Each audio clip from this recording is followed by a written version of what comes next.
Прямая линия, здравствуйте. Задать вам вопрос. Это Лесозаводская избирательного участка. Москва. Представьтесь, пожалуйста, как вас зовут? Макарова Нина Дмитриевна. Еще раз. Макарова Нина Дмитриевна. Нина Дмитриевна. Адрес еще раз. Адрес Малая Земная, 21. Нина Дмитриевна, слушаем ваш вопрос. Вот у меня такой вопрос. Напротив мебельной фабрики, там у нас площадка, туда дети ходят, играют в футбол, волейбол. Отдыхали дети с этого садика ходили. Все там дети играют. Сейчас там строят мойку.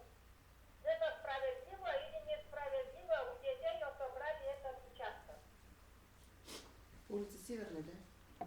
Это где заправочная, да? Это школьная школа. Рядом заправочная. А, рядом, где лакомка, да? Напротив наркополицейских. Да, сейчас ничего. Я поняла, да. Но за дорогой, вот там заправка, и за дорогой сразу строится вот эта мойка. Я не знаю. С этой стороны у нас обычно аэропорт пускает воду. Вся улица была занята в прошлом году сейчас. Сейчас опять тут мойку начали. У нас же сейчас эти дома-то старые, куда уже тут это, я не знаю, с одной стороны занимают, с другой стороны опять мойку какую-то придумали, и эту площадку заняли у детей. Неужели нет нигде места? Нина Дмитриевна, сегодня на прямой линии участвуют депутаты Государственного совета Татьяна Алексеевна Саладина, депутаты города Сыктывкара Надежда Борисовна Дорофеева, Александр Федорович Нестеров и Евгений Евгеньевич Митюшев. Мы услышали ваш вопрос. Конечно, сейчас Евгений Евгеньевич как раз депутат этого округа. Мы берем этот вопрос на контроль, посмотрим, на законных ли основаниях начала там строиться какая-то автомойка, потому что для нас тоже это новость. Потому что вот в прессе я не видела, обсуждали, не обсуждали выделение этого земельного участка под строительство автомойки, как вы говорите. Поэтому вот после буквально прямой линии мы сразу обратимся в администрацию города, пояснить эту ситуацию. И, в принципе-то, еще и выйдем на место, посмотрим. Телефон. Я уже была вчера, говорит, полток заходила, но мне сказали, надо записаться куда-то еще к этому архитектору, так вот, не знаю, когда это все еще будет. Хотела спросить, почему эту площадку детей отобрали? Нина Дмитриевна, ну, я думаю, депутаты это оперативнее все сделают, и записываться депутатам никуда не надо, поэтому мы эту информацию более оперативно и раздобудем, и разберемся. Нина Дмитриевна, вот еще подсказывает... Тут уже мы живем 50 лет, ну как так можно?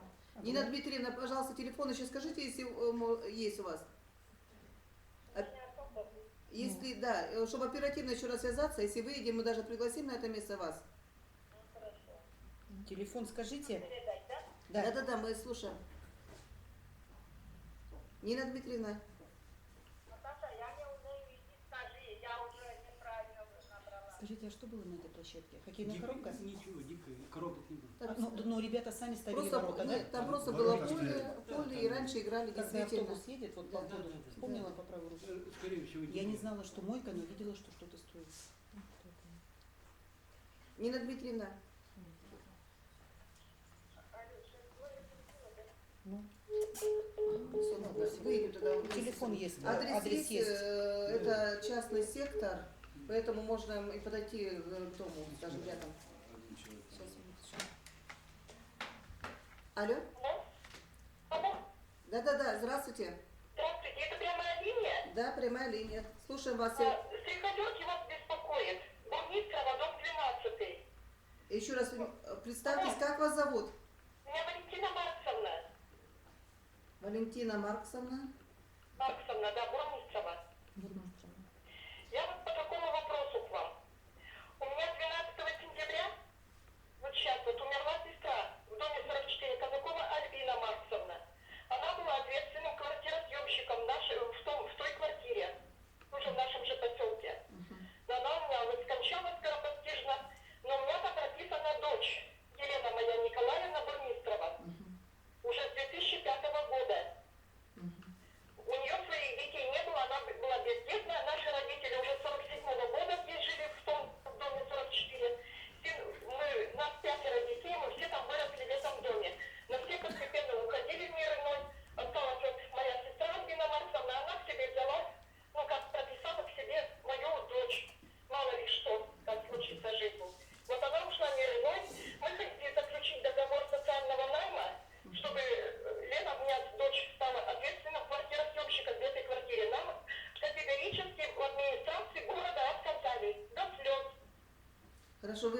обращались с ним, письменный отказ получили, да? Ну, не письменный, пока устный. Говорит, это бесполезно, могут вообще даже, говорит, выписать вас с квартиры. Она беременна, уже на последнем месяце уже ждет ребенка. А ребенка потом куда прописать? Валентина Марсовна, а вы не можете телефончик подсказать свой? Да, пожалуйста. 8 906 Да. Записываем дальше. 882.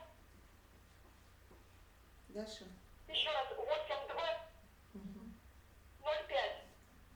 Валентина Марсовна, мы сейчас все равно ответ не сможем ответить вам, чтобы был он действительно до конца достоверный. Вопрос возьмем на контроль. Я, наверное, мы так с депутатами договоримся, что мы договоримся с отделом по учету и распределению жилья, чтобы мы вместе пришли, чтобы действительно нас дали разъяснение по данному вопросу, можно это или не можно, потому что из ваших слов вы сказали, это просто устно обращались. И что в этой ситуации можно сделать? Все документы, свидетельство о смерти, свидетельство о рождении моей сестры, мое свидетельство о рождении, что мы являемся прямыми родственниками, родными сестрами. Валентина Марксовна, можно у вас спросить, Вы а сказали, можете ведь не выиграть это дело. Я сам не знаю, какие у нас законы вообще такие. Валентина Марксовна, ваша дочь была зарегистрирована? Она там Была. написана с 2005 С года. 2005-го. Все, спасибо. А по какому адресу? По адресу, значит, дом... Где квартира 1. Еще раз, дом. 44, квартира 1. Квартира 1. Валентина Марксовна, давайте так все-таки договоримся, потому что этот вопрос сейчас мы по телефону точно разъяснение не сможем дать, потому что действительно сложный вопрос. Я знаю, что изменения в жилищном кодексе по этому вопросу были, и как-то не обнадеживать и не давать неверную информацию не хотелось бы. Поэтому я прошу вас не расстраиваться. Чем мы можем разобраться в этой ситуации, депутат обязательно подключится и постарается вам помочь в этой ситуации. Потому что она уже скоро будет рожать вот через месяц, и ребенок некуда будет прописать. А сейчас же без прописки ребенка даже ни пособия, ничего не получишь. Мы уже ежемесячно платим из разных зарплат. У нас никакой задолженности. Но все эти управляющие компании, уже 4-я управляющая компания у нас на Охотничьей 12. Мы уже туда, сколько уже, 2 месяца уже заплатили туда такие большие суммы денег. Но задолженности нету. Еще такой отказ нам. Валентина Марксовна, давайте мы с вами, вот я предложила вам предложение, что нам сделать по вашему вопросу. Вас устраивает это? Да. Да, вот мы договоримся, чтобы мы вместе приняли участие в совместном таком приеме с начальником отдела по распределению учета жилья. Хорошо? Хорошо. Всего вам доброго и не расстраивайтесь. Все будет хорошо. Вы мне перезвоните или как? Да, мы телефончик взяли, свяжемся, скажем, на какое время нас готовы принять всех вместе. Хорошо. Хорошо, всего доброго. Хорошо. Спасибо вам. Спасибо. До свидания. свидания. Так, ну пока ждем ответы, звонки, поработаем тогда. Я предлагаю все-таки депутатам, у нас были звонки, кто может... Так, прерываемся. Алло. Здравствуйте. Прямая линия? Да. Меня зовут Шурганова Елена Александровна. Я проживаю в поселке Краснозатонский. Так, не так быстро, потому что мы записываем. Поселок Краснозатонский, улица... Улица Корабельная, дом 14, дробь 1. 14/1. Елена Александровна, еще повторите, пожалуйста, фамилию свою. Шурганова. Телефончик, если можно. Телефон еще. 8 904 Так. 272 50 52. Слушаем вас, Елена Александровна. Мы, жители поселка, вынуждены стоять дождливую снежную погоду на необорудованных остановках с маленькими детьми. Также стоят пенсионеры, которые направляются в поликлинику. У меня вопрос. Планируют ли власти установить остановочные комплексы? Ну, например, как в городе. Очень неудобно стоять на таких площадках без крыши и без всего. Хорошо, я в этом вопросе сегодня участвует у нас депутат Александр Федорович Нестеров вместе с нами, поэтому я передам трубку Александру Федоровичу. Если по ходу будут дополнения, то мы дополним. Пожалуйста. Здравствуйте, Елена Александровна. Значит, да, действительно, вот остановочные комплексы установите в поселке у нас запланировано совместно с администрацией поселка и в администрации города. Единственное, пока не определены сроки. Не можем, в этом году не смогли установить, на будущий год опять будем пытаться найти средства для установки именно остановочных комплексов по дороге в город. Потому что когда в Затон заезжаешь, там в принципе люди сразу по домам, по магазинам и так далее. А вот когда в город, люди вынуждены ждать действительно. Вот, в город 4 остановочных комплекса запланированы. Да. То есть это конечная остановка, вторая остановка у нас получается около Воскресенского магазина, третья около жилкомуслуги проходной и четвертая в районе вашего дома, около бани. Я дополню, да, Елена Александровна. Значит, ситуация такая, что в администрацию города нами уже было направлено ходатайство для включения в план работы, да, по благоустройству поселка именно установка 4 установочных комплексов. Очень большая работа была проведена с общественностью поселка, Советом ветеранов и под руководством руководителя администрации главы Лучинок Валерия Александровича.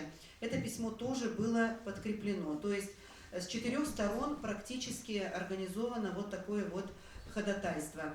Ждем результатов, и я думаю, что на ближайшие сессии, да, когда мы будем рассматривать бюджетные вопросы и включение в план ремонтных работ, я думаю, сегодня это проблема номер 1 и для всех жителей, и власти об этом тоже помнят. Да, это действительно так. Спасибо Спасибо за вам вопрос. большое, будем ждать остановки. Ага, всего доброго, до До свидания. свидания.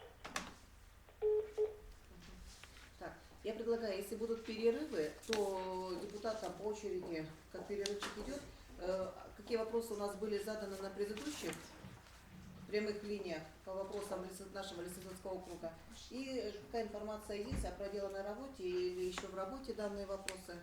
Кто начнет первый? Давайте, может быть, я сначала задам вопрос. Тогда, может, я тогда сообщу. Которые поступили вопросы, да? Хорошо, давайте. Хотелось бы ответ услышать, наверное, Александр Федорович. Как идет газификация в поселке Вальтидор, жители интересуются? Значит, в Вальтидоре, кроме 4 домов, ко всем домам муниципальным, я имею в виду, подведен газ. Теперь осталось, значит, жителям побыстрее оформить документы, и, соответственно, газ будет подключен. Правда, 2 недели последние газовики не подключали, но со следующей среды опять начинается подключение, 2 домов уже будет подключено. В общем, все вроде налажено. Все зависит от жильцов теперь. Жителей. В первую Жителей очередь муниципальный жилой фонд будет подключаться, а потом уже приватизированные квартиры и собственники. Ясно, спасибо. Пройдите, пожалуйста, вы хотели вопрос задать, да? Я сразу только извиняюсь перед вами. Если будут звонки, мы будем прерываться. Хорошо? Алло? Здравствуйте. Здравствуйте. Можно, да, вопрос задать? Да. Вы на прямую линию звоните. Представьтесь, пожалуйста, как вас зовут? Зовут Михаил, живу в Затоне. Вопрос, на каком основании, в связи с чем поднялись тарифы на жилищную услугу в Затоне, по некоторым домам? Ну, наверное, это слово я сразу передам Александру Федоровичу Нестеру, депутату. Пожалуйста, Александр Федорович, что можете пояснить? Значит,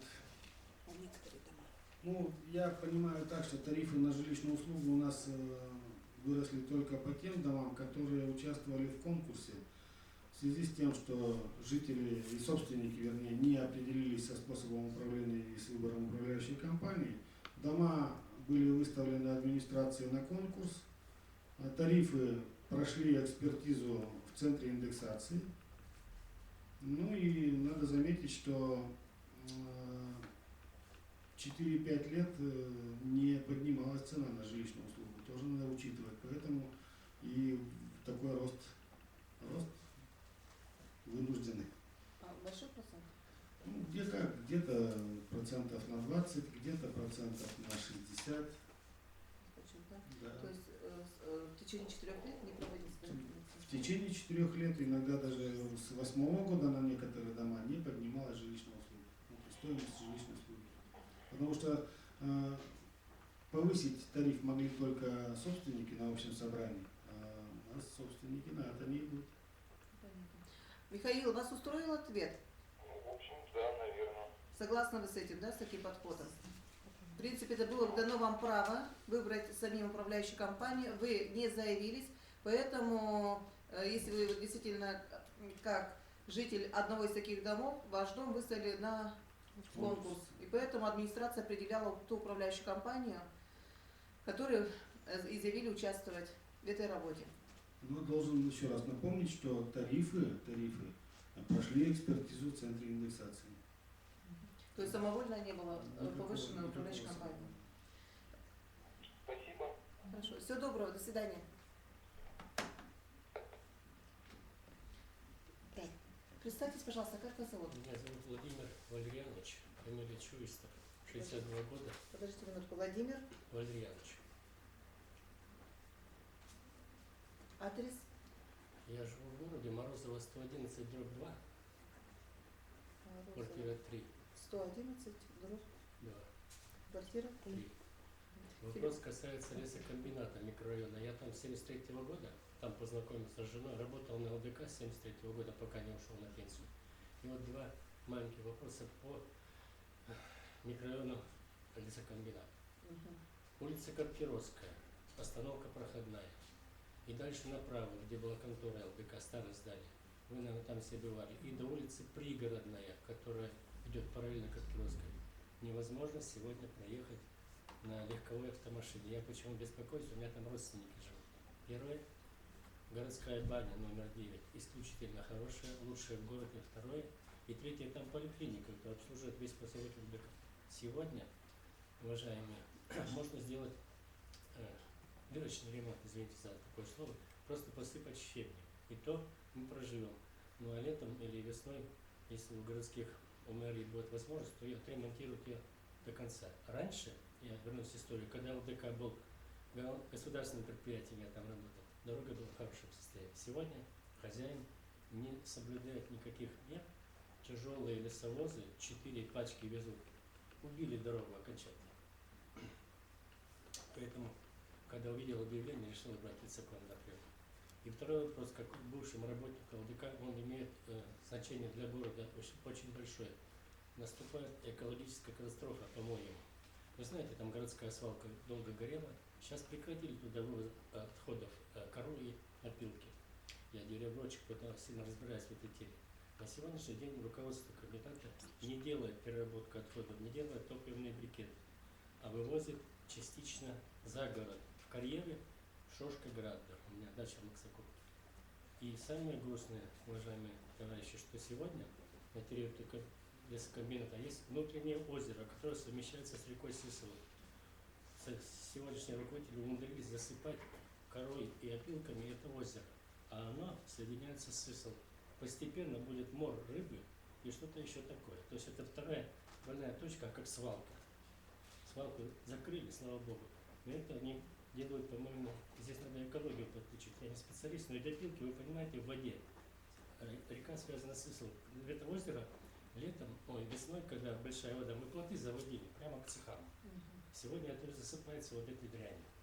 Надо что-то предпринять. Может быть, даже написать куда-то.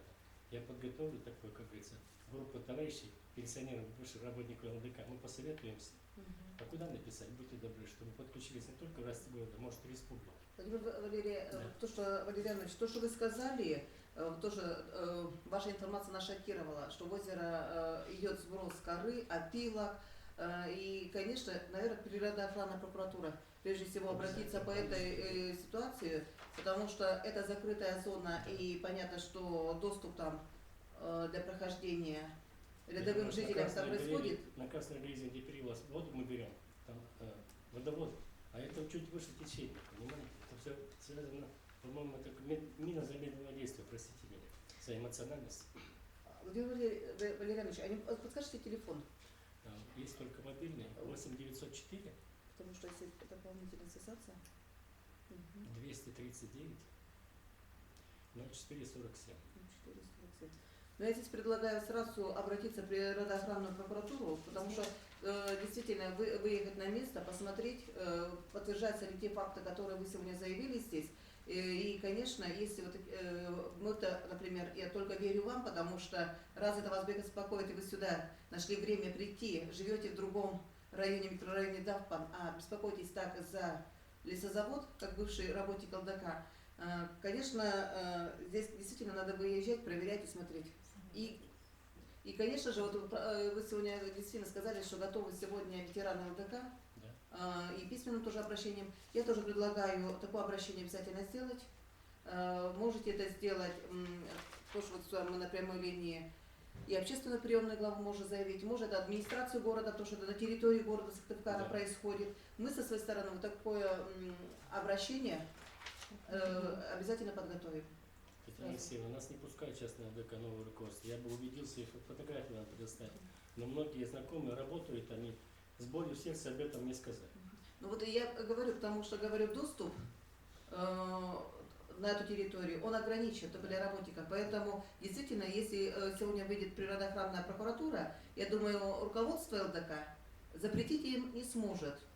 И действительно проведет к этому месту и убедится, на самом деле вот такие безобразные факты совершаются на территории. И вот действительно наносится ущерб и природе, и экологии, и вот то, что вы сказали, что водозабор ниже находится у нас того места. Поэтому и жители могут пострадать. Конечно. Всего города. Спасибо, что вы слушали. Вам спасибо за такой активный жизненный позицию, что нашли время, подошли к нам. Спасибо, до свидания. Всего доброго, до свидания. Так, если пока звонков нету, кто-то может добавить к вопросам? Татьяна Алексеевна, я бы хотела еще вопрос, который сегодня поступил на прямую линию. Да? Многодетные семьи задают вопросы по подведению инженерных коммуникаций в Шардоре-2. Как планируется, что планируется, когда будет подводиться газ, когда будут дороги? Ну, я хочу сказать, что действительно очень много было обращений у нас от многодетных семей, когда массово стали выделять по закону бесплатные земельные участки. И мы знаем, что выделялись земельные участки там, где нет инфраструктуры. И сегодня, наверное, благодаря многодетным семьям, их активности, вот создание такой инициативной группы, благодаря вот такой активной жизненной позиции, каждую среду в администрации города проходят встречи с представителями администрации и с многодетными семьями. Я сама тоже лично участвую на этих встречах. Те вопросы сегодня, которые озвучивают многодетные семьи по данному вопросу, это не обязательно касается и Шордора, это и Лесопарковая, где были выделены участки для многодетных семей, это и район Сосновой Поляны, поселка Краснозатонский. Вопросы берутся на контроль. Те вопросы, которые удается оперативно решать, и администрация решает, но действительно проблем еще остается много. Надо сказать, что за этот период администрация взяла на контроль, и в том же Шордоре, например, почти вывезли весь несанкционированный мусор, хотя там еще немного остается, но я думаю, до конца этого года эту работу доведут до конца. Это сегодня дороги пробиты по тем улицам, чтобы подойти было, подъехать к участкам. Сегодня прорыты канавы, и действительно вода уже не стоит, там как не собирается, а болото идет. Я прервусь, потому что идет звонок. Алло. Алло. Здравствуйте. Здравствуйте. Щербакова Любовь Петровна. Подождите минуточку, не так быстро, это все быстро. Щербакова, да? Щербакова Любовь Петровна. Значит, я хочу задать такой вопрос. Значит, я хожу на работу с работы по переулку Клубному. И там есть контейнера, возле столовой прямо контейнера. И возле контейнеров сбоку куча свалка мусора. Все же уберут или нет, пока снегом не завалится как мусор? Так, ну переулок Клубный, это поселок у нас Краснозатонский, да, действительно там есть у нас столовая кажется, техникума, торгово-технологического техникума, а контейнера, конечно, это, наверное, Александр Федорович, у жилого сектора, да? Поэтому я вот все-таки передаю Александру Федоровичу, пусть Есенин. ответить на этот вопрос, потому что действительно контейнеров или нехватка, но действительно всегда проезжая, скапливается очень много мусора. Что можете А в пояснить? том районе очень много мусора, да. Значит, здравствуйте. Любовь Петровна, ситуация там такая, что контейнера установлены для жителей муниципального жилого фонда. Контейнеров в принципе хватает. Это просто частный сектор приносит на эти контейнерные площадки строительный мусор, там, растительный мусор, особенно это осенью сейчас было видно. Но в данный момент с администрацией города договоренность достигнута, и сегодня уже по поселку ездят машины, убирают даже вот этот мусор, ну, строительный, растительный. Сделаем очередной раз. Должен заметить, что вот я как директор управляющей компании говорю, что убираем мы уже в этом году 4-й раз. Это досконально вот так. 4-й раз убираем. Вывозим по 20 машин, вот эти 20-тонные машины мусора. Но Ну, это тот мусор, который не должен, по идее, жителям вывозить. да, это Растительный, не, строительный это мусор, не да? обязанность да, управляющей компании убирать этот мусор. Жители, которые там разбирают свои сараи, они обязаны заказывать технику и сами утилизировать или вывозить на городскую свалку. Но, тем не менее, в любом случае, возле этих контейнеров бардак, его в любом случае нужно приводить на надлежащее состояние. Не надо наводить этот бардак, я так скажу. Да, не надо наводить, но тем не менее, значит, надо жителям этого района проводить какие-то мероприятия, писать объявления или собрание провести какое-то единое. Ну, собрание с администрацией Не поселка. только жители, извините, пожалуйста, там ведь не только жители вот этого района. Там почти половина дачников привозят с Сосновой Поляны, вы прекрасно понимаете. Значит, надо решить вопрос от Сосновой Поляны, значит, чтобы вывоз мусора был. Ну, вопрос с бородой, действительно необходимо вообще комплексный подход на уровне республиканских властей, необходим закон, обязывающий всех жителей платить за норму накопления мусора. Потому что все имеют нормы накопления, почему-то муниципальный фонд оплачивает эту услугу по вывозу утилизации, а частный сектор освобожден от этого. Только в добровольном порядке они могут заключить договор с геоклиматом там, или с другой какой-нибудь утилизирующей компанией. Но, как правило, из 100 человек частного сектора 1-2 заключают договор. Ну, Александр Федорович, мы прекрасно понимаем, что же какую-то работу надо по этому поводу проводить. Или закон внести.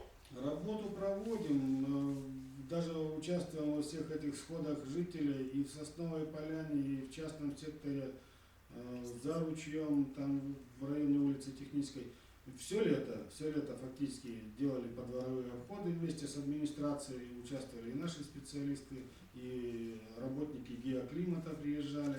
Я говорю, результат, к сожалению, желал бы быть Ну, лучше. я думаю, что я буду надеяться, что я буду ходить по чистой улице. Я вот добавлю, Любовь Петровна, действительно, и я вот сама несколько раз уже участвовала, часто поднимает вопрос, почему наш мусор, частный сектор, не вывозит, и даем разъяснение, что сегодня должны действительно вы сами заключать договор. Ну вот основная часть, конечно, большая часть этого не делает. И правильно сегодня вопрос поставлен. В свое время было принято решение города, но прокуратура попросила отменить это решение, когда мы обязали, что и частный сектор в обязательном порядке должен платить, но вот это были превышения наших полномочий, тогда отменили это решение и сказали, что все-таки представители частного сектора должны самостоятельно и добровольно заключать эти договора. Но пока вот беседы большим результатом не приводят. Поэтому действительно надо все равно какую-то законодательную базу в этом вопросе. Мы уже не раз этот вопрос поднимали. Но пока у нас этот вопрос такой не движется, поэтому, чтобы это время не терять, мы все равно продолжаем как разъяснительную работу среди населения, которые живут в частном секторе. Вот, я еще хочу добавить, вот у нас есть так называемый полис ОСАГО. Ну, есть, да. Да, почему-то его обязали всех автомобилистов заключать, причем в добровольном порядке, но все заключают. Почему бы у нас такой же закон не придумать о нормах накопления отходов? конечно, то, что бороться с частными домами, это да, это нужна борьба, это нужна информация, это все прекрасно мы понимаем. Но все же, может, надо выше и подумать, как-то закон внедрить это в силу, что все же люди как-то привели себя в порядок, вот эти мусорные наши ямы, чтобы они не кидали ничего. Или какой-то один день организовать, чтобы вот именно машину под большой мусор, чтобы какой-то один день. Вот или написать, вот, уважаемые жители поселка, давайте вот такой-то день вы можете, значит, мусор подвезти туда-то, там будет работать машина. Спасибо за предложение. В принципе, крупногабаритный мусор геоклиматом вывозится один раз в неделю. Ну, вот при необходимости второй раз заказываем. Но то, что вот извещать население, да, это хорошее предложение. Спасибо. Хорошо. Всего доброго. Татьяна Алексеевна, по газу, Так, по я- Шардору 2. Еще добавлю тогда По земельному. по земельным участкам. Значит, то, что канавы санируют, как-то все равно экскаваторы, где необходима была подсыпка земельных участков, это тоже была работа выполнена. Поэтому, конечно, много вопросов остается сегодня, но то, что сегодня можем, поэтапно выполняем. Алло, Здравствуйте. здравствуйте. Мы по поводу газа. Это Мария Да-да-да, представьтесь, пожалуйста, как вас зовут? Ольга Алексеевна, Адрес, Краснодарская, 2024. слушаем вас. Мы уже неоднократно вам звонили на прямую линию насчет газа. 3 года назад, когда газ включали нам через дорогу, газер обещался нам, через 3 года будет у нас газ. До сих пор нету.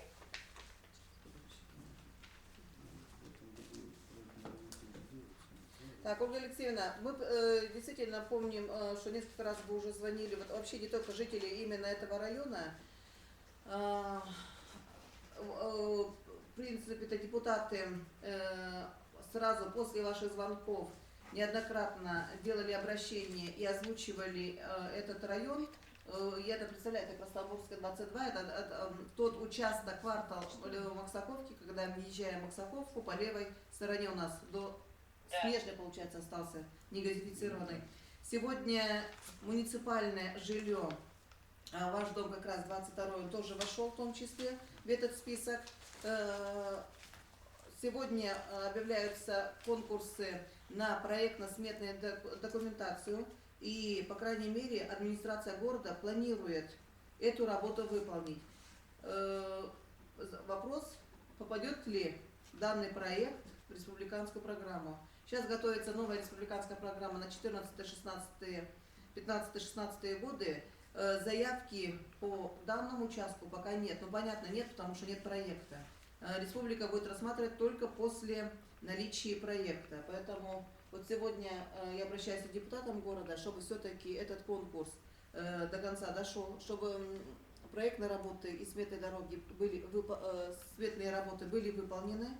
И вот затем уже второй этап будем, конечно, ходатайствовать, хоть и программа будет утверждена, дополнительно включать этот объект. И сегодня предложений, в принципе, от города поступили не так много для включения в республиканскую программу. Вот пока такая информация. Единственное, что деньги в этом году на этот участок, на этот квартал, они изыщены, они действительно есть. Главное сегодня, чтобы они были освоены. Чтобы не получилось, что как некоторые у нас дела, деньги выделены, а они осваиваются. Поэтому проконтролировать этот вопрос. Поэтому даже на 2014 год я, наверное, не берусь даже бы что-то вам обещать. Если сделаем в 2013 проектное, то в 2014 будем добиваться, чтобы программу 15-16 годов как дополнительный объект он вошел. Все у вас? Спасибо. Ага. Всего доброго, до свидания. Так, вы хотели что-то по газу? Давайте я добавлю тогда по газу. По газу, по Шардору 2, в частности, и по тому, что планируется по... Так, сегодня подано администрации города в республиканскую программу. Я вот это выясняла, узнавала, что какие объекты у нас предлагает сегодня город. Это Емваль-2, вторая очередь. Это Журавского, там 16 по 26 дом, но это как раз частный сектор делал за свой счет проектные работы. И поселок у нас Красносатонский, только 3 объекта. Так. Пошел чуть попозже отвечу. Алло. Да, здравствуйте, подождите. Когда газ привезут? Ой, подождите минуточку. Представьтесь, пожалуйста, как вас зовут? Алло, Цыпанова? Олинда, Цыпанова. Степанова. Слышно? 18 у нас дом. 18 это какая? 18 угловой. Адрес, улица Красногорская, 18. Краснобурская, 18. Максаковка. Там же. Так, ну вот как раз у нас только что, наверное, с поселка Максаковки звонили тоже по газификации этого района. Мы только что объясняли, что этот квартал у нас вошел в план проектно-светных работ администрации города. Объявляет здесь тендеры и надеемся, что деньги будут освоены и проекты будут готовы в этом году. И следующий этап работы, это, конечно, чтобы попали с этим проектом в республиканскую программу. Программа республиканская планируется новая на 14, 15, 16 годы, но пока этого объекта там нет, понятно, потому что проекта нет.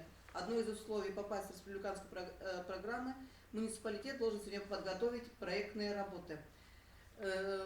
Вот я уже предыдущий звонок тоже задавала этот вопрос, ваши там соседи по этому кварталу, и сказала, что если проект все-таки будет готов, то потом наша задача, второй этап, поработать, чтобы как дополнительный объект он вошел в республиканскую программу. На 14-й, я думаю, вот уже вряд ли попадет, но хотя бы на 15-16 год, вот на эти годы добиваться решения этого вопроса. И пытаемся еще вопрос насчет этого, вот мы с вами разговаривали, материнского капитала, чтобы высчитали задолженность за квартиру, можно нет сделать это республиканский капитал, который дает на Ленина 50, потому что нам сказали, если квартиры будут оплачены задолженность, то нам берут деньги с этого капитала, а если у нее нет возможности заплатить, может, можно заявление написать и выплатить. Так, давайте так сделаем. По этому вопросу этот перечень как раз не входил. Сейчас, в принципе, это рассматривается предложение. Еще раз, наверное, поднимем вопрос, дадут ли разрешение вот такое, именно использовать материнский капитал на списание задолженности по жилищно-коммунальным услугам. То, что там оплачивать можно жилищно-коммунальные услуги, вы знаете, да? Да. Да, а вот чтобы задолженность списали, на это пока не идут, но вот, наверное, может, если в такой ситуации семья находится, как-то, наверное, или сегодня действительно просить, чтобы этот перечень увеличили в этой части, но хотелось бы, конечно, материнский капитал, чтобы... Нет, это не пенсионный, который... Нет, я поняла, это республиканский... На третьего ребенка, при рождении третьего ребенка, да. Дело в том, что Вот нам сказали квитанции приносить за садики, а мы за садики-то мало платим совсем. У меня вон Вероника пошла, в октябре месяце мы еще не платили, в прошлом году пошла, мы еще садик даже не платили. Болеет, то еще что-то. понятно, ну, За квитанцию мы сдадим им туда. здравствуйте, Нестеров Александр Федорович. Вообще-то задолженность за жилищно-коммунальные услуги – это та же самая плата за жилищно-коммунальные услуги, только позже. Поэтому с юридической точки зрения должно проходить. Ну, отказывают именно использовать задолженность, этот материнский капитал. Давайте, Ольга Степановна, мы так договоримся с вами, потому что время у нас ограничено. Хотелось бы, как больше людей все-таки нам дозвонились со своими вопросами. Телефончик, скажите, пожалуйста, свой еще раз напомните. 23 26 46. 26 46. При встрече или вот по телефону я потом выйду, если удастся что-то вот какие-то изменения все-таки внесут, не внесут, удастся получить вот такое положительное решение, чтобы именно списывалась и задолженность. Поэтому давайте проработаем еще раз вместе с вами вопрос, что нам специалисты еще расскажут, и как видят вот свое видение в этом вопросе. Хорошо? Хорошо. Спасибо. Всего доброго, до свидания. Да.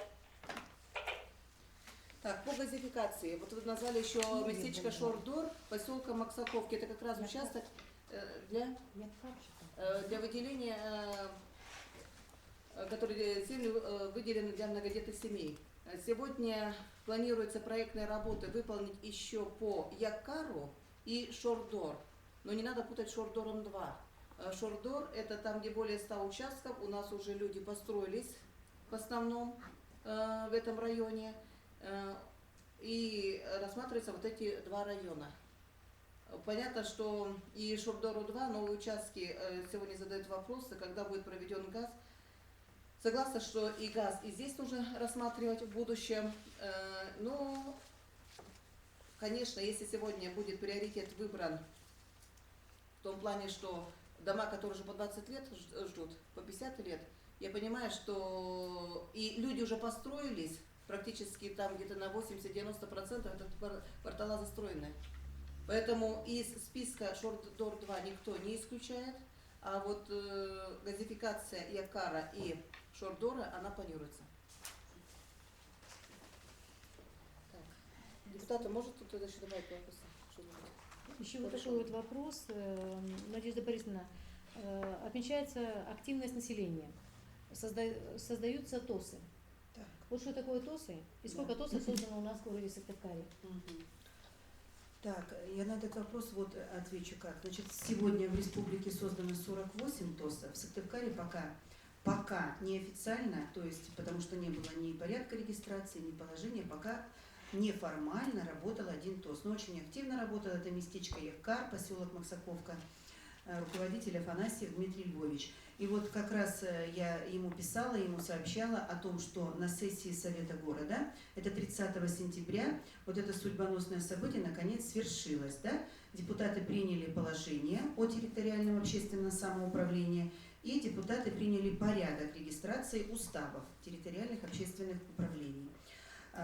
Действительно, активность нашего населения заметно растет. Это связано с тем, что некоторые вопросы, связанные с вывозом мусора, с вопросами благоустройства, с вопросами вообще вовлечения жителей, да, в жизнь поселков, она заметно увеличилась, и эта динамика растет. И вот мы очень благодарны этому руководителю ТОСа Дмитрию Львовичу, который пришел на личный прием в Максаковку, и с огоньком в глазах, с таким большим энергией и желанием спрашивал, когда все-таки наконец будет принято это решение. Ну, на сегодняшний день, значит, территориальное общественное самоуправление – это возможность для жителей города активно включиться в вопросы решения благоустройства и вообще жизни города и поселений. Поэтому мы приветствуем. Минуточку. Оторвитесь. Алло. Алло. Да. Здравствуйте. Здравствуйте. Представьтесь, пожалуйста. Здравствуйте. Значит, Татьяна Алексеевна, да? Ну да, если вы узнали меня по голосу. Только представьтесь там, а я вот... Вы узнаете, а я вот не могу вспомнить. Да, ну, Партизанская 1. Партизанская 1. Бутикова, дом, в который мы постоянно ходим и вам надоедаем насчет требования нашего жилого. Так, Партизанская 1, это у нас общежитие, да? Ну, если Это знаете, Вольтедор. Владика Бакова. Вольтедор. Надежда, да. Да, ну вот у нее соседка тоже. Ну, в этом году что у нас? Дом не приняли ни одна компания сервисная, да? Сейчас на управление? Да. Так, давайте, Александр Федорович, вы можете пояснить, Партизанская 1? Если, Сейчас вот Александр Федорович передает трубочку. если, значит, пока не проходил конкурс по вашему дому, ваш дом пока не попадал в конкурсную документацию, в этом году остались в старой компании, какая была. Так, Надежда, вы слышали, да, ответ? Ну, Что компания... Это соседка, это с 8 квартиры. Я не слышала его ничего, ни одного слова не слышала.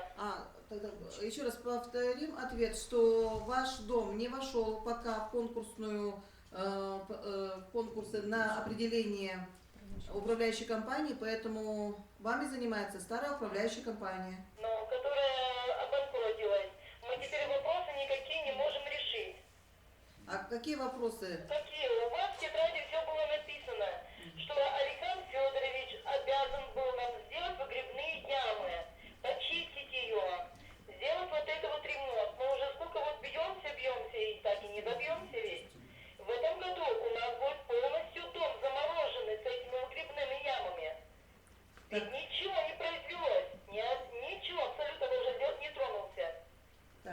Федорович, что можете пояснить по выгребным ямам? Ну, вообще-то выгребные ямы регулярно чистятся. Я не знаю, если действительно там у вас не почистили, надо, имеется в виду, не откачали или не почистили.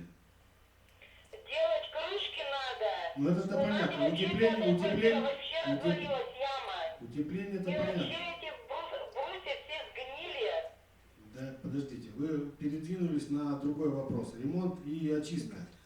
Очистка не производилась или производилась все-таки? Потому что распоряжение было дано по очистке. И по ремонту, и по чистке.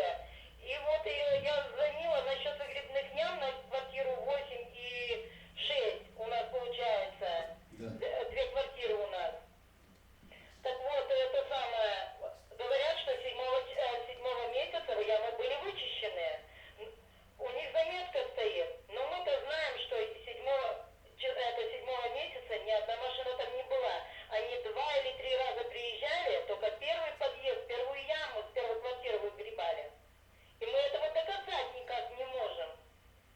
Хорошо, там Потому что шофера приезжают, им все равно, где яма почище, там, где в упор поставить, там ее выгребают. А не важно, 8-я, 6-я квартира. Платим-то каждый ежемесячно, тогда нам приходится в компании отказываться от этого. Мы же зимой опять, я прошлый год замерзла, вернее в этом году замерзла. Ходила ведра. Теперь в этот год вообще будет весь дом замороженный. Подъезд, второй подъезд. Что нам теперь делать? Вот куда биться? Вот у вас телефоны горячие есть. Может быть, здесь вы какой-то результат дадите нам? Давайте Он никуда не принятый.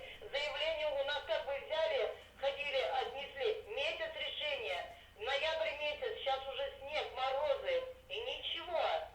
Надежда, давайте я разберусь все-таки с откачкой и с ремонтом, с утеплением обязательно, и вам позвоните. Давайте я срок тогда скажем. Нет, капремонт Не то, что понятно. капремонт, а текущий вот этот ремонт, то, что мы просили, сделайте, крыша ничего не сделано, крыльцо не сделано.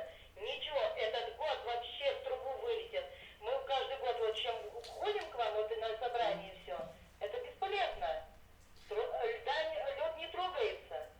Так, ну В какую давайте, сторону? Александр Федорович, все-таки давайте конкретные сроки скажите, потому что нас слышат, мы тоже записываем, и эти вот контрольные вопросы действительно озвучивали. Выгребные ямы выкачали, и сегодня люди перед зимой действительно обеспокоены, что утеплять надо эти те же выгребные ямы. Вот срок, неделя-два, сколько вам надо выполнить Ну, я эту думаю, работу? до конца месяца мы откачаем и утеплим. Так, вы слышали ответ, да? И, Нет, я и ничего не слышу, отремонтируем. я готоваться делаю. Ну хорошо, тогда я повторяю. Александр Федорович ответил, что до конца месяца и еще раз выкачат ямы и утеплят выгребные ямы. А мы для себя берем, во-первых, мы планируем в Эльтедор приехать снова на встречу жителями на личный прием в ноябре месяце. Но я думаю, время не надо тянуть. Я вот для себя даже помечаю, что после первой буквально ноября мы или выедем, посмотрим на месте, или же уже посмотрим итоги, ответ придет, Александр Федорович нам доложит, что эти работы выполнены. Вот по квартире 8, вот то, что я вот ждала весь год, в том, что как они сделали крышку, там работники такие приходили, что доски покидали в эту выгребную яму. Там уже экскаватор нужен, как-то выгребать это надо, потому что лед там нарастает зимой. Они не утепленные, ничего, ни крышек нету, все сгнило. Ну давайте Мы вот, уже бьемся это уже не знаю сколько лет, и ничего нету. Ну давайте будем решать и будем ждать вас. хорошо, давайте 1 января срок поставим. Александр Федорович сейчас озвучил. Управляющая компания выйдет пока. Ноября. Ноября, до 1 января. Да. Какой январь? Какой январь? Ноября. Ноября. Можно я продолжу, да? Под территориальным общественным самоуправлением понимается самоорганизация граждан по месту жительства по осуществлению и реализации как раз их инициатив именно со стороны граждан. Наиболее такой распространенной формой, да, этого самоуправления является вот как раз работа по благоустройству территорий, по ремонту подъездов, по ремонту жилых помещений, ну и озеленений в том числе. Алло. Здравствуйте. Можно вопрос задать? Да, представьтесь, пожалуйста, как вас зовут? Что? Как вас зовут? Представьтесь, пожалуйста. Валентина Ивановна, Валентина Ивановна, Да? адрес. Корабельная 3452. Слушаем, Валентина Ивановна. Так, у нас вопрос очень серьезный от населения. У нас есть больница Горзатонская, терапия отделения, да? Внизу поликлиника, на первом этаже детское отделение и терапию. Да хотят этот самый, как, Бардюк, хочет эту терапию передать, знаете, куда, в какие руки, да? Паллиативного отделения. Ее уже 10 лет ищут место, и он хочет остановиться на нашем терапии. Мы этого не позволим, просто не позволим. Я 25 лет работаю курирую больницу, и мы не позволим обижать население.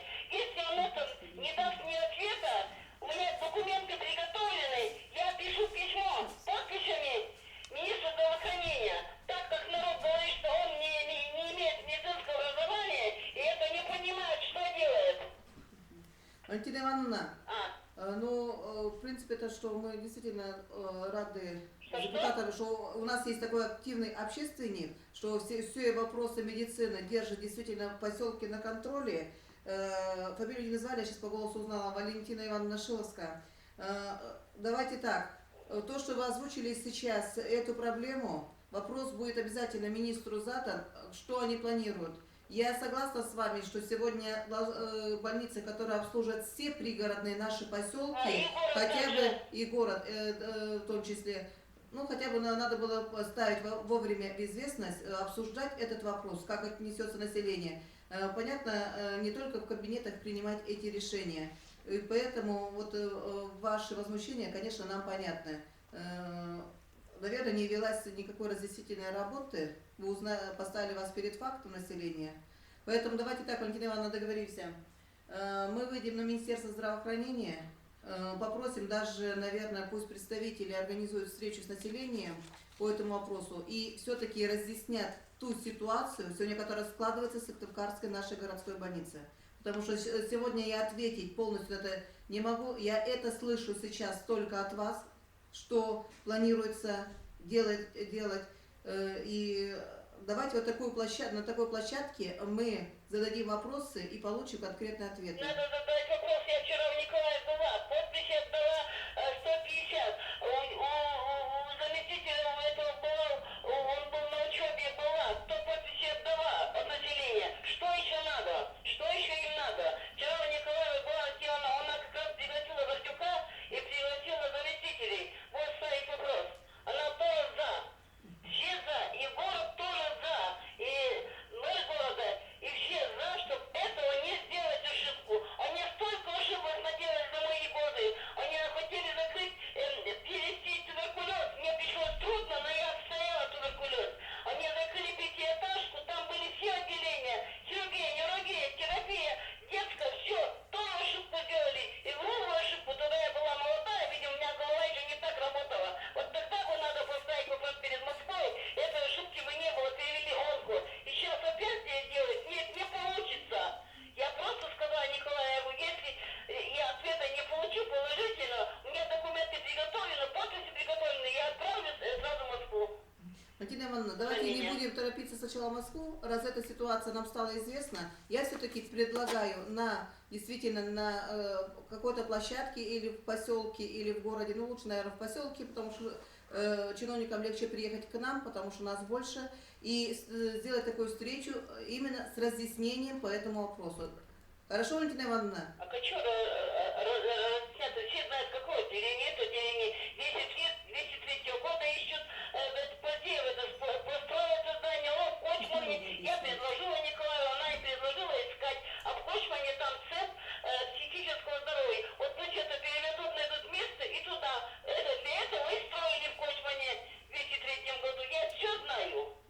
Валентина Ивановна, вот давайте все-таки, пусть я считаю, что все-таки мы должны встретиться и, возможно, задать эти вопросы. Хорошо?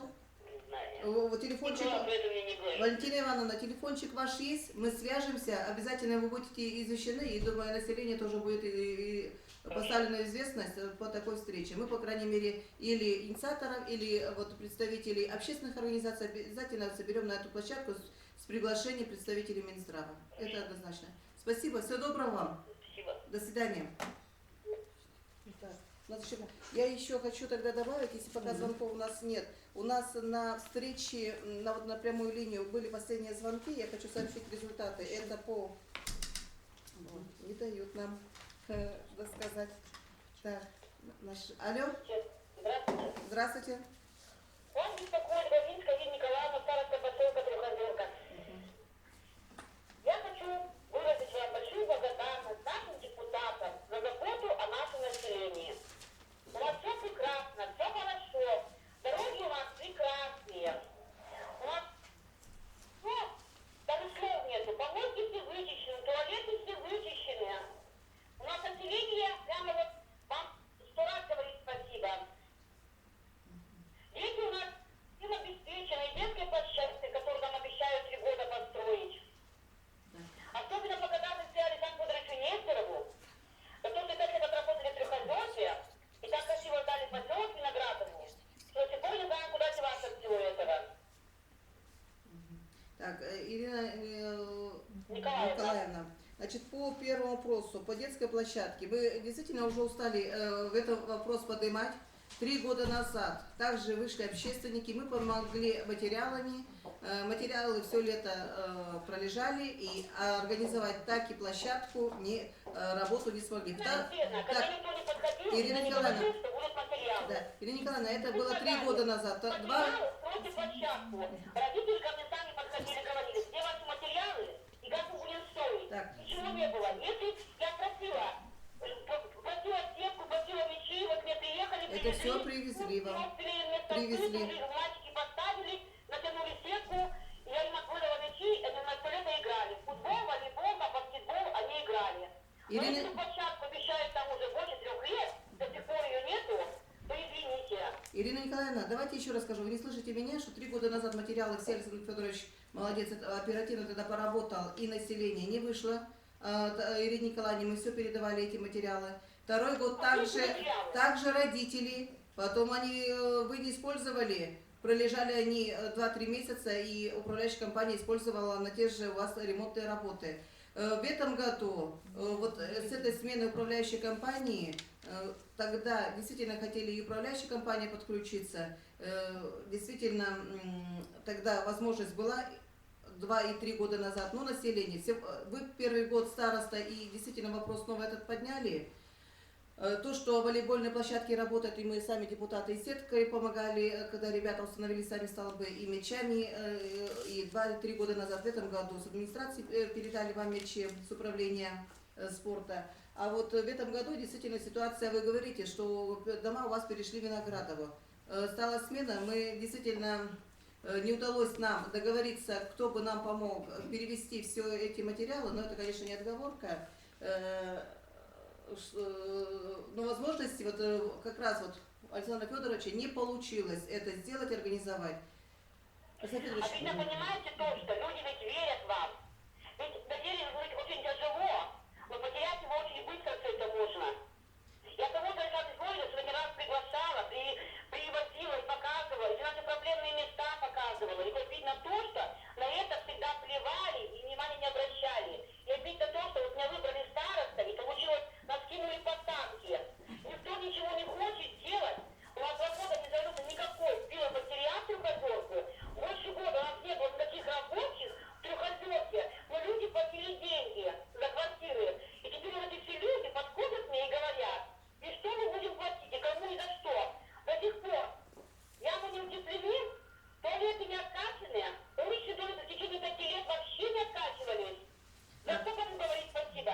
И я понимаю, что какой-то там живущий начальник, это одно, но когда живущий начальник, он еще депутат в одном лице, это стыд и позор. Так, Ирина Николаевна, я передам трубочку Александру Федоровичу. Не Я хочу потому с ним что... разговаривать. Все, спасибо, до свидания. Ирина Николаевна, Я не хочу с ним разговаривать. я хорошо. То, что вы озвучили, вопросы возьмем на контроль. Да, сегодня проблема у нас сегодня по Трехозерке, потому что на конкурсы выиграли другие управляющие компании, и идет действительно неразбериха в этом поселке. Надо, наверное, взять на контроль тогда полностью и выехать еще раз с этими управляющими компаниями, с представителями и уже встретиться с населением. Алло. Да, здравствуйте. Здравствуйте. Это смысл звонит староста выходной коннектор. А с Муртыю, да? Да. Александр Александрович, слушаем вас. А у нас уличным освещением, я уже целую неделю сейчас звоню Максаковскую, сообщают, и никто не приезжает. То есть обращались в администрацию и никаких А, и Анатолий Федорович, и Березиной вчера только звонил. Да. Александр Александрович, слышим ваш вопрос. Вопрос берем на контроль. Сейчас выйдем горблагоустройство, которое курирует вопрос освещения. И что проверили все наши лампы. Вот я не знаю, каждый год Муртыю встает этот вопрос, меня просто возмущает, что впереди зима, нет бы один раз перед зимой съездить, поменять все лампы, и нет, надо дожидаться, когда жители дозвонятся до депутатов. Хотя уже и звонки были в администрацию, я слышу. А мне говорит, вот возле медпункта. Вторую лампу надо, потом туда дальше, по механизатору не говорит. 11-12.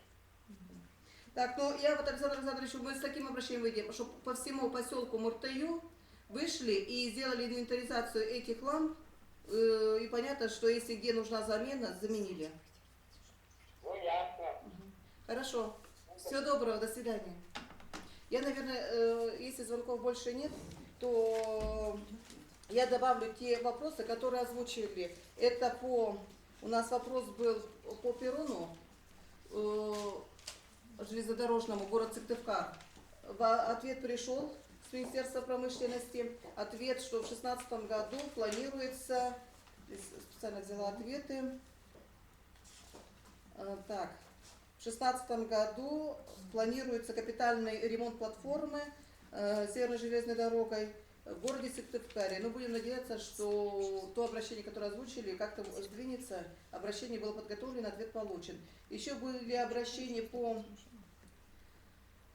дороге заезд со стороны Нефтьюгского шоссе Сыктывкарской городской больницы. Но ответ, конечно, меня не очень устроил, потому что в подведомстве Министерства здравоохранения, ну, они перекидываются на администрацию города обратиться, если те откажут, потом будем рассматривать. Ну вот, не знаю, не очень, наверное, такое,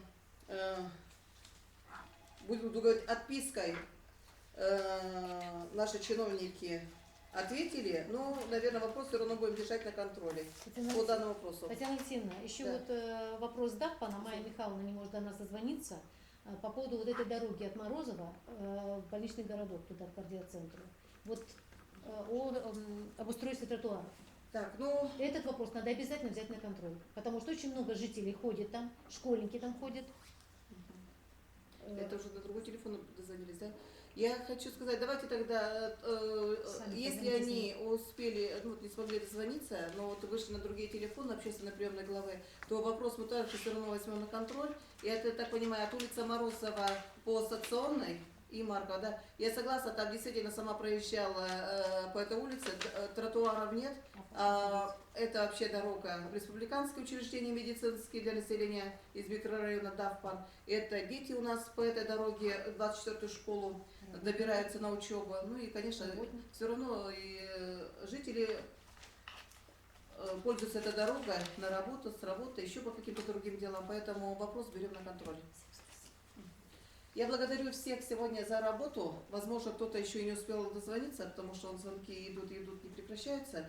Но я думаю, вот эта работа все равно не напрасна. Сегодня действительно такие острые вопросы нам опять наши жители поставили. Поэтому давайте, уважаемые депутаты, мы как обычно делаем те вопросы, которые конкретно по ходу уже поняли, кто какой вопрос берет себе на контроль. Александр Федорович, вот то, что вопрос четко взять до 1 ноября по Вальтедору, другие вопросы по Трехозерке все-таки взять на контроль, потому что, не знаю, или давайте планировать даже выезд, потому что там после этих конкурсных всяких дел пришли две компании, люди ничего не понимают, кому что платят, кто что должен делать, и все кивают друг на друга. Поэтому хотя бы сказать, какая управляющая компания, кто должна обслуживать, какие дома, и кому обращаться, телефоны дать людям. Так, я благодарю всех за работу. Так что у нас опять есть много дел. Всего доброго.